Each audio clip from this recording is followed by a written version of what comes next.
ballistic document drafted by Colonel Mgwadleka. Exhibit E1, exhibits for ballistic analysis. That will include Exhibit E2, Exhibit E3, Exhibit E4, E5, E6, E8, Exhibit E9, including Exhibit E10. All pertains to the ballistic reports by Colonel Mgwadleka, and the court will deal with the contents thereof in full. All of these said reports were submitted during the evidence of Colonel Mgwadleka. Exhibit F is also, that was marked as the court charts compiled by Colonel Mgwadleka, depicting 7 finding us guilty, but she released accused number 2, which is highly appreciated, because we know that from the beginning they've been looking for me. They were not looking for accused number 2. They were just playing games, and today they came out openly. As a revolutionary, going to prison or death is a badge of honor. We cannot be scared of prison. We cannot be scared to die for the revolution. So whatever they want to do, they must know we will never retreat from the ideas and the 7 cardinal pillars of the EFF. At the center of those is to expropriate land without compensation. So comrades, you must not be deterred. We live here highly determined. We are going to fight this up until the Constitutional Court. We are coming on the 23rd of January for sentencing, and after sentencing we will immediately put an appeal so that we can go to the higher court, because we think a judgment is faulty. The strategy has always been, you must try to charge Malema with everything. One day, maybe we'll find a racist judge who will find him guilty, whether he's guilty or not. Because they said accused number 2 gave me the firearm. Now they are releasing him, which means he didn't give me the firearm. Why are you not releasing me when you release a person you allege gave me the firearm? By releasing accused number 2, the whole case should have collapsed. But the racist was looking for me, and that's why they could not collapse the case, for racist reason, to appease the AfriForum, to appease the Oval Office of Donald Trump, to appease all the white supremacists of South Africa who want to undermine the dignity and the struggle of black people. So fighters, we should not be discouraged. We should continue to fight, because this fight will not end today.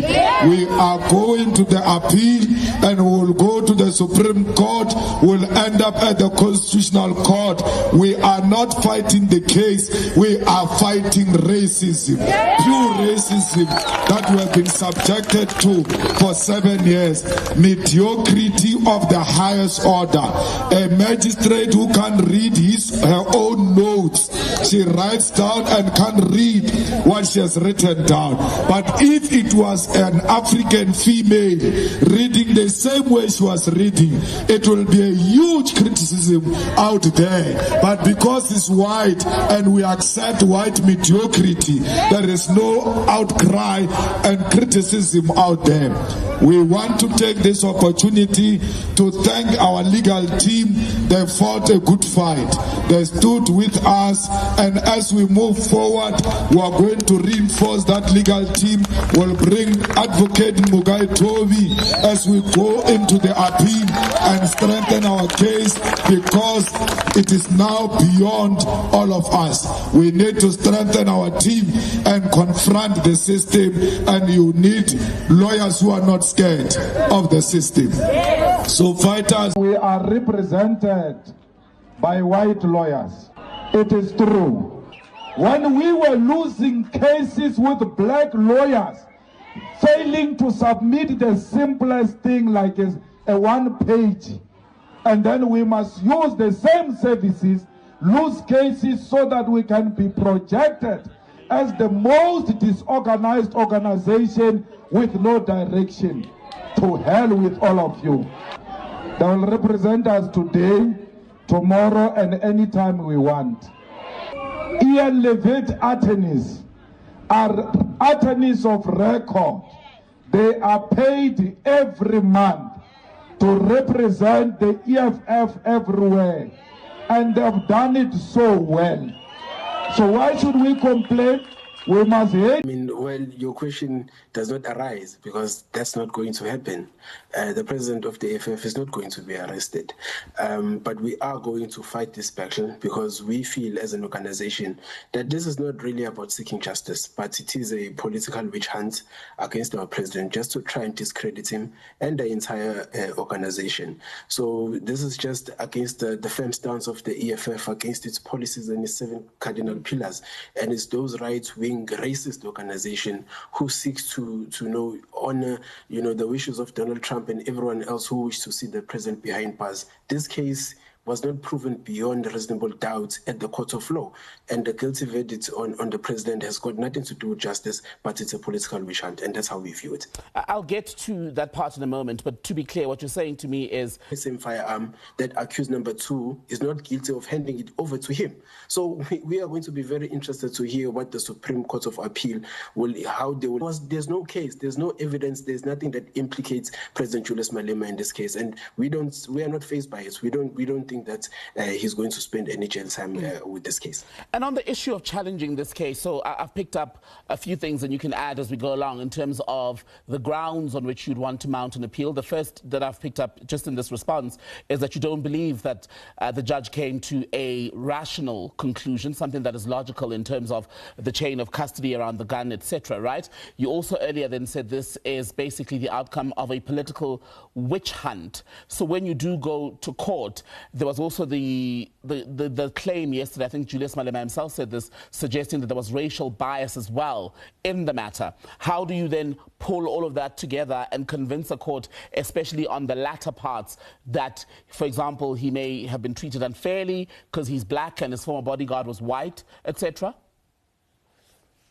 No, look, the entire case is about race. It's racism against the president of the EFF. Accused number 2 was just there and as a sideshow, so that they try to hide whatever it is that they were doing. But if you go and look at the case in its totality, right now, accused number 2 owns the security company that would have been, the owners of the said firearm. But there is a person there who is Mavunda, who then was responsible to issue that firearm. The president asked this question, that why is Larry Mavunda not charged? Because he is the one who even came to court and admitted that this firearm was issued to me, it is in my possession, I went to the Eastern Cape, and this firearm was left where... Excuse me, turn the lights down, and just put this on, it's right behind you. People are going to occupy land. We require no permission from you, from the president, from no one. We don't care. We can do whatever you want to do. Who are you to tell us whether we can occupy land or not? We are going to occupy land. Yes. South African occupy land. That's who we are. Kichima. Simran Konto Alliance. Shoot to kill. Yamaza. Kill the poor, the farmer. Kill the poor, the farmer. Brr, pa, pa, brr, pa, pa. Attention.